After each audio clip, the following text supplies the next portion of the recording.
मीरपुर नाम के शहर में तेजस अपनी पत्नी नीरू के साथ रहता था। पति पत्नी दोनों ही नौकरी करते थे। एक दिन तेजस गांव अपनी माँ के पास फोन करता है। हेलो, प्रणाम माँ।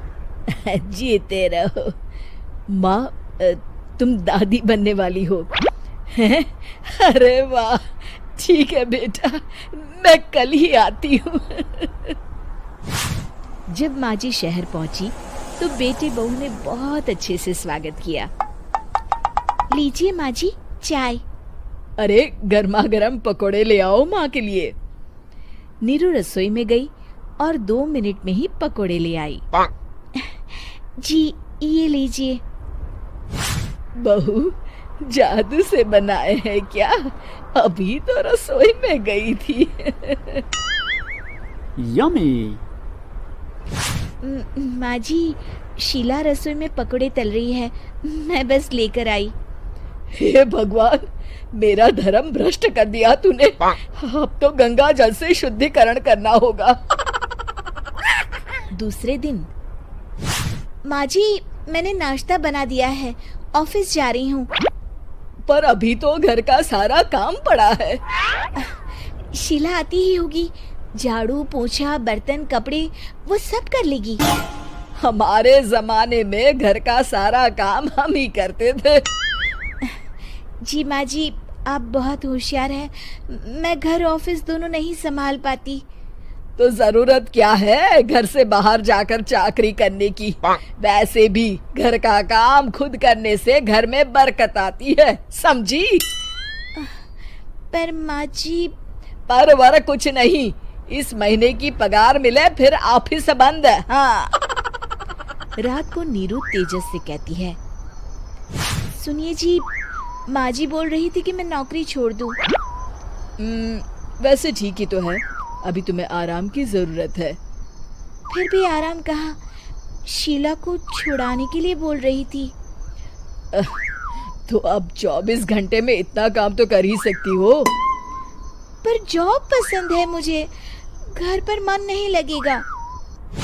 अगले दिन जब दोनों ऑफिस के लिए निकल रहे थे, मेरी तो कोई कीमत ही नहीं है इस घर में।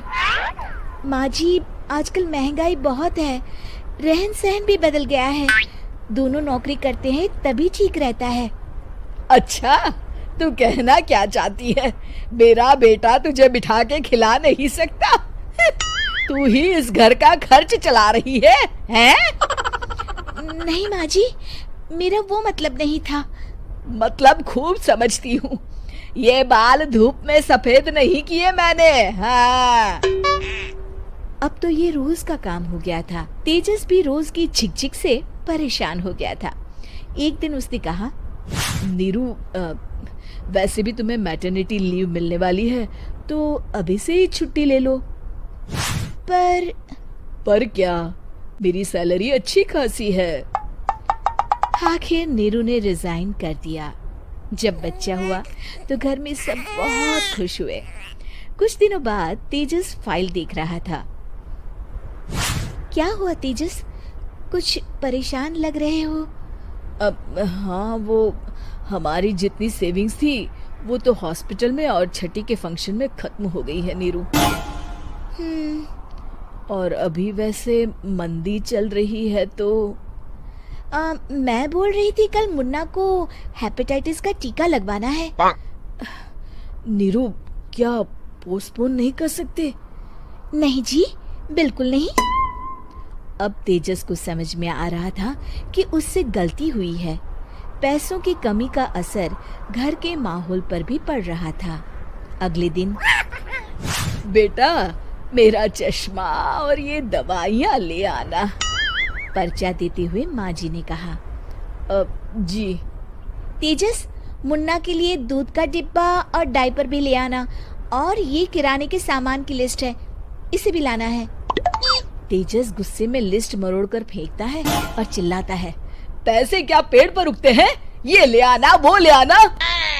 अरे पर ये जरूरत का सामान ही है। वो गुस्से में बिना कुछ कहे ऑफिस चला गया। अरे लंच तो ले जाइए। नीरू दौड़कर डिब्बा पकड़ाती है। एक दिन खाना खाने के बाद, नीरू, अब तो मुन्ना कुछ बड़ा हो गया, तो अब तुम वापस ज्वाइन कर लो ना जॉब। पर इस रिसेशन में जॉब मिलना बहुत मुश्किल है। ट्राई तो करो। फिर मुन्ना, माँ जी है ना, और एक फुल टाइम मेड भी लगा लेंगे। पर माँ जी, उन्हें तो पसंद नहीं। तभी माँ जी वहाँ आ जाती है और प्यार से नीरू के सर पर हाथ फेरते हुए बोलती है, अब मेरी समझ में आ गया बहू, पहले के और अब के समय में अंतर है। तुम काम शुरू करो, मुन्ना की जिम्मेदारी मेरी। मेरी प्यारी माँ जी। ये कहकर नीरू उनके गले लग गई। शिक्षा, परिवर्तन संसार का नियम है, हमें भी समय के साथ चलना चाहिए। उम्मीद है कि आपको हमारी ये कहानी पसंद आई होगी। कृपया हमारे चैनल को सब्सक्राइब करें और सभी अपडेट्स के लिए बेल आइकन जरूर क्लिक करें। और हाँ, वीडियो लाइक और शेयर करना मत भूलिएगा। Bye bye.